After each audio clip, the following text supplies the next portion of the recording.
माँ बाप अपने बच्चों के लिए अच्छे स्कूलों के चयन को लेकर हमेशा असमंजस में रहते हैं, पर पेरेंट्स की इस असमंजस की स्थिति को दूर करने के लिए ये है आजमगढ़ के रहुआ मुस्तफाबाद इलाके के 2 एकड़ में फैला हुआ ईशान पब्लिक स्कूल, जो आपकी सभी शंकाओं और असमंजस की स्थिति को संतुष्टि में बदल देगा।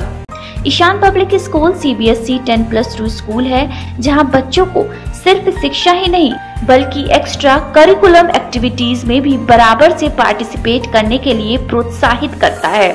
Knowledge is power. Information and education is the liberating premise of progress in every child. Azamgarh Public School, Playgroup to Class 12th, affiliated to CBSE New Delhi, जहां बच्चों को पढ़ाई के साथ नैतिक गुणों का ज्ञान भी दिया जाता है। एंड ISO सर्टिफाइड स्कूल, जहां पर smart digital classes, computer lab, science lab, rich library, indoor and outdoor game, dance and music, art and craft, 24/7 backup security के साथ ट्रांसपोर्ट फैसिलिटी भी उपलब्ध है। एजुकेटेड एंड एक्सपीरियंस टीचर्स जो कमजोर बच्चों पर देते हैं विशेष ध्यान। Azamgarh public school, Kotila check post, Varanasi, Azamgarh road, Azamgarh. We have wings, we can fly, look at the world in the eye. We have a heart that is kind and a wise, open mind. We have hope, we have love, we can rise up above. Make us strong at the core, make us ready to explore, make us worthy of it all. So we may rise when we fall. We are the game changers, we are the trailblazers, we are the go-getters, we are the wave riders, we are the Jaypurians.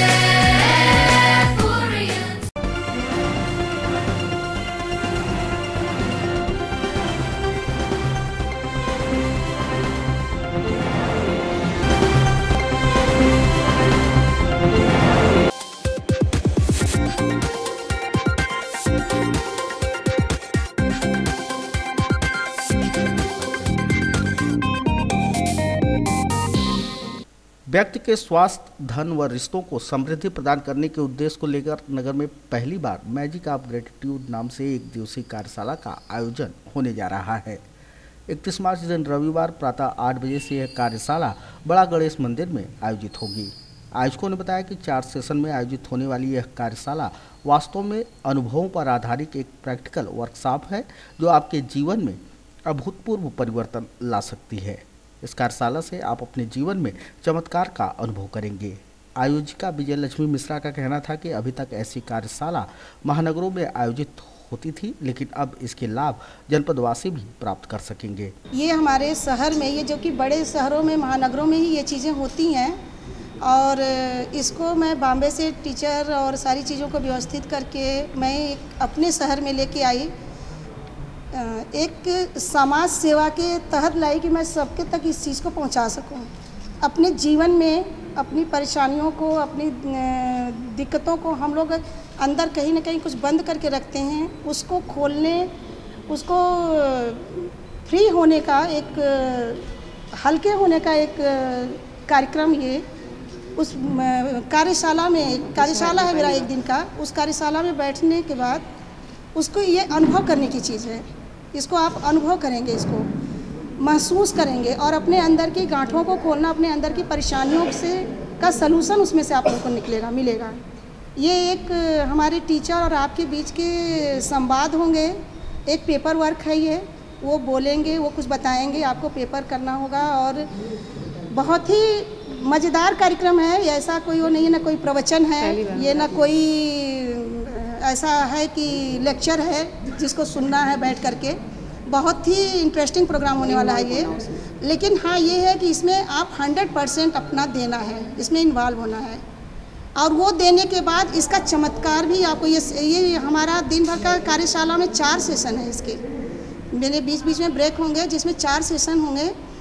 पहला session ही आपको attend करके 2.25 घंटे का session हो रहा है। वो 2.25 घंटे का सेशन करने के बाद ही जो ब्रेक होगा, उसके बाद जो ब्रेक थ्रू, जो एक अनुभव होगा, वो खुद 100% आप लोगों को महसूस होगा। आयोजक मंडल के सदस्य सिद्धार्थ सिंह ने कहा कि यह कोई नई विधा नहीं है।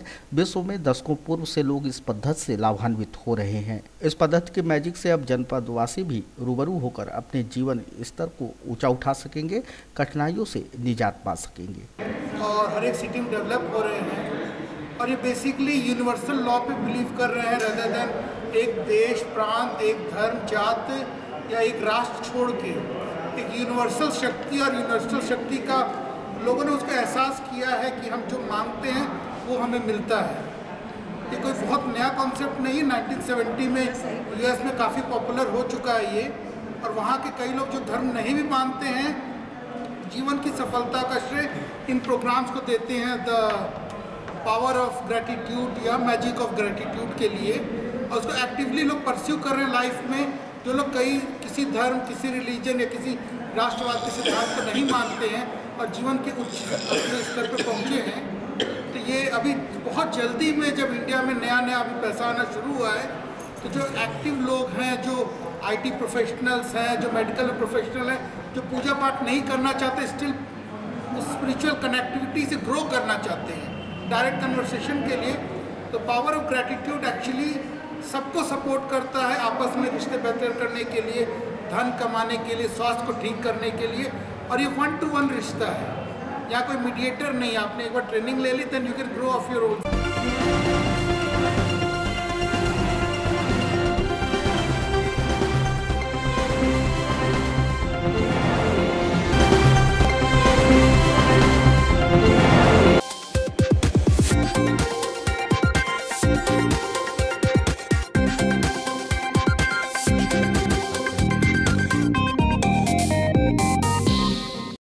भाइयों, सीधी बात, नो बकवास।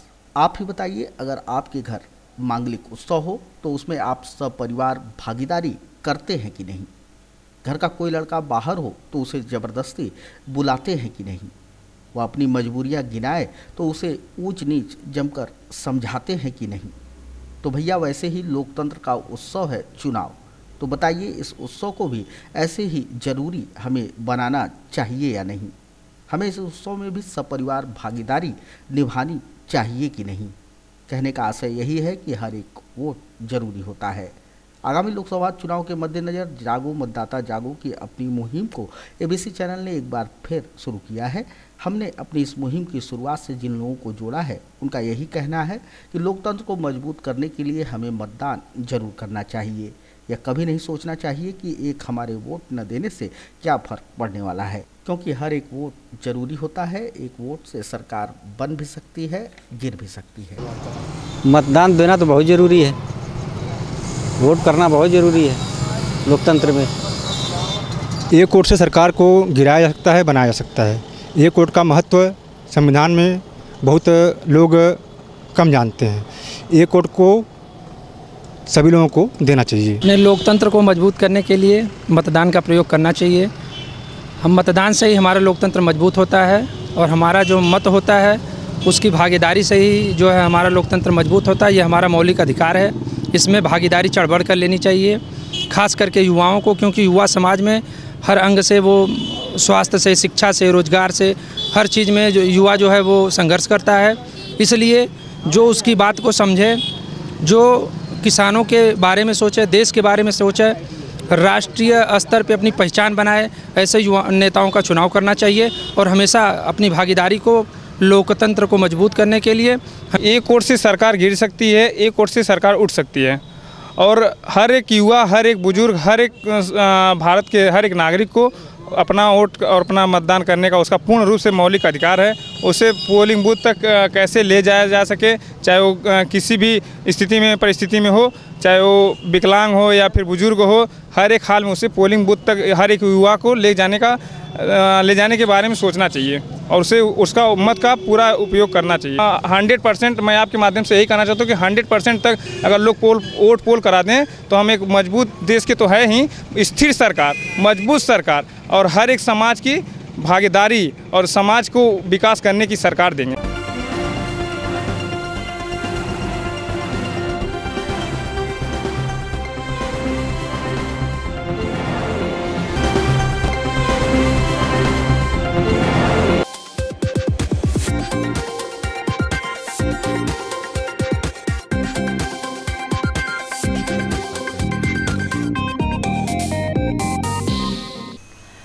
भोजपुरी फिल्म स्टार व गायक दिनेश लाल यादव निरहुआ ने भारतीय जनता पार्टी ज्वाइन की तो अटकलें तेज हो गईं कि निरहुआ को सपा के राष्ट्रीय अध्यक्ष अखिलेश यादव के खिलाफ भाजपा अपना प्रत्याशी बना सकती है। फिर इसके बाद तो सोशल मीडिया पर पक्ष और विपक्ष में जबरदस्त प्रतिक्रिया आने लगी। ज़्यादातर लोग निरहुआ के पक्ष में नहीं दिखे। ऐसे में एबीसी चैनल ने बात की बीजेपी के जिला मंत्री सत्येंद्र राय से। उन्होंने बताया कि अभी तक दिनेश लाल यादव जी को उम्मीदवार बनाए जाने की आधिकारिक पुष्टि नहीं हुई है, कोई लिस्ट जारी नहीं की गई है, इसलिए कुछ भी कहना जल्दबाजी होगी। कहा कि पार्टी का जो भी फैसला होगा उसे सभी कार्यकर्ता मानेंगे और लोकसभा चुनाव में अखिलेश यादव को हराकर मोदी जी को फिर से पीएम बनाएंगे। अभी दिनेश लाल यादव जी को लेकर के अभी कोई आधिकारिक पुष्टि नहीं हुई है और न तो कोई फाइनल लिस्ट आई है आजमगढ़ सदर लोकसभा के लिए। पार्टी की पहले लिस्ट आ जाए, आधिकारिक घोषणा हो जाए, उसके बाद ही इस पर कुछ कहा जा सकता है। आप ही दावे में आजमगढ़ का बेटा ही चुनाव लड़े, इसे जिस तरह से चल रहा है, दिनेश लाल का कोई राजनीतिक बैकग्राउंड नहीं है, क्या चाहते हैं? चाहते तो सभी यही हैं, लेकिन पार्टी नेतृत्व का जो भी फैसला होगा, हम लोग कार्यकर्ता हैं, कार्यकर्ता के हिसाब से चुनाव मैदान में आएंगे और अखिलेश जी को यहाँ से चुनाव हरा करके मोदी जी को जो है भाजपा की सीट जो है आजमगढ़ सदर लोकसभा की, उनको प्रधानमंत्री फिर से 2019 में बनाने के लिए हम लोग जी जान से मेहनत करके उनको देंगे। आपको बता दें कि सत्येंद्र राय भी आजमगढ़ सीट से दावेदार हैं। उनका कहना है कि मेरी दावेदारी सबसे मजबूत है और अगर पार्टी का आशीर्वाद मिला तो मैं भी मैदान में आ सकता हूं। आपकी दावेदारी अभी तक बनी हुई है? बिल्कुल, मेरी दावेदारी सबसे मजबूत दावेदारी है और कहीं ना कहीं मैं पूरी तरह से आश्वस्त हूं कि कार्यकर्ता भी निश्चिंत रहें और मैं आ सकता हूं।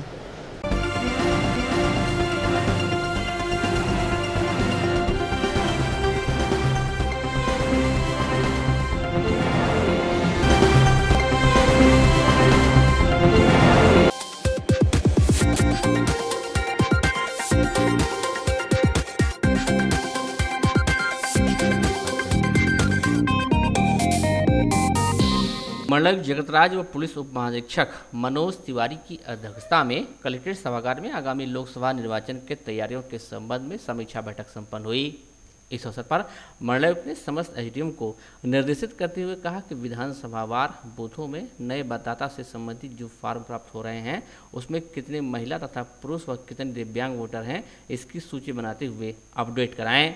इसी के साथ ही उन्होंने कहा कि दिव्यांग मतदाता हेतु क्या क्या व्यवस्था की गई है उसकी भी सूची दें। उन्होंने कहा कि दृष्टिबाधित मतदाता हेतु लुई ब्रेन तथा लोको मोटर दिव्यांग मतदाता के लिए व्हीलचेयर की व्यवस्था ग्राम प्रधान से मिलकर प्रत्येक बूथों पर कराई जाए। कहा कि जितने दिव्यांग मतदाता हैं उनकी जियो टैगिंग कराना सुनिश्चित करें। प्रत्येक बूथों पर दिव्यांग मतदाताओं के सहायता हेतु बूथवार बूथ मित्र की भी नियुक्ति कर उसकी सूचना उपलब्ध कराएं। मंडलायुक्त ने ईवीएम के बारे में भी जानकारी प्राप्त किया, जिसमें मतदान संपन्न कराने हेतु 6265 बीयू, 4503 सीयू तथा 4558 वीवीपैट मान्यता प्राप्त राजनीतिक दलों के प्रतिनिधियों के समक्ष रैंडमाइजेशन का कार्य किया जा चुका है। जिलाधिकारी शिवकांत द्विवेदी ने बेसिक शिक्षाधिकारी देवेंद्र कुमार पांडे को निर्देशित करते हुए कहा कि मतदाताओं में स्वीप ईवीएम जागरूकता का कार्यक्रम स्कूलों के माध्यम से कराया जाए, जिससे मतदाताओं में ईवीएम मशीन तथा मतदान के प्रति जागरूकता बढ़े और अपने मत के महत्व को समझकर मतदान करें।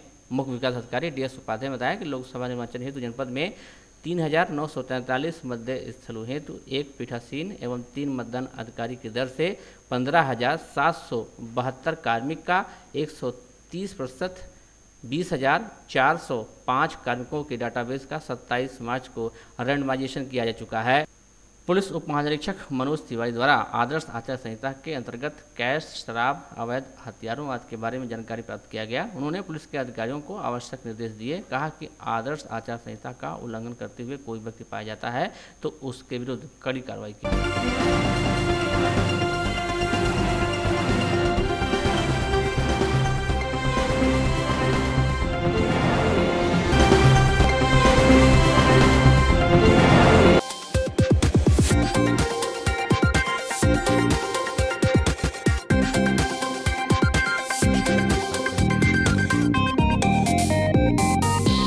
सठियाव क्षेत्र के कुकुड़ीपुर में स्थित क्रॉस वैली इंटरनेशनल स्कूल में गुरुवार को समारोह का आयोजन कर विद्यालय का वार्षिकोत्सव तथा प्रगति पत्र वितरण कार्यक्रम हुआ।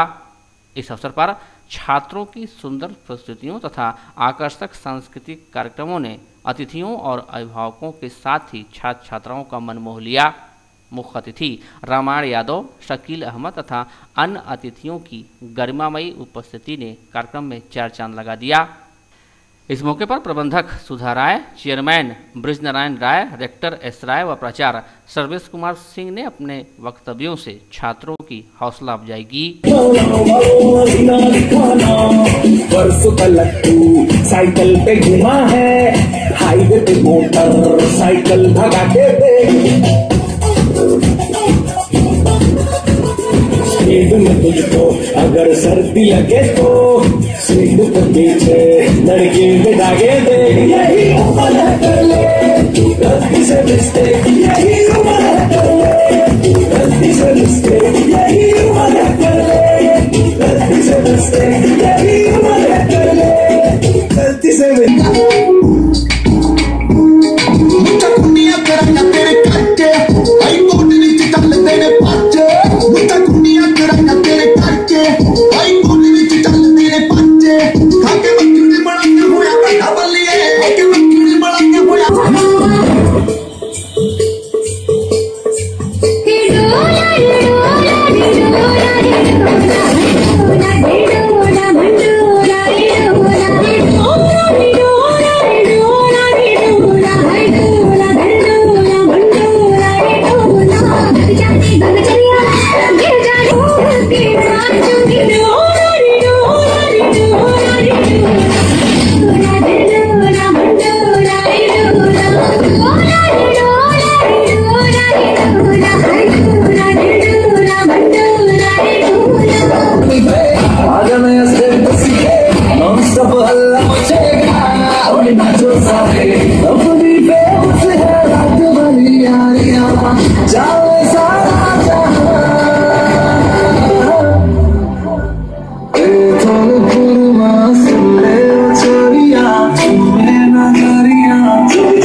Maria,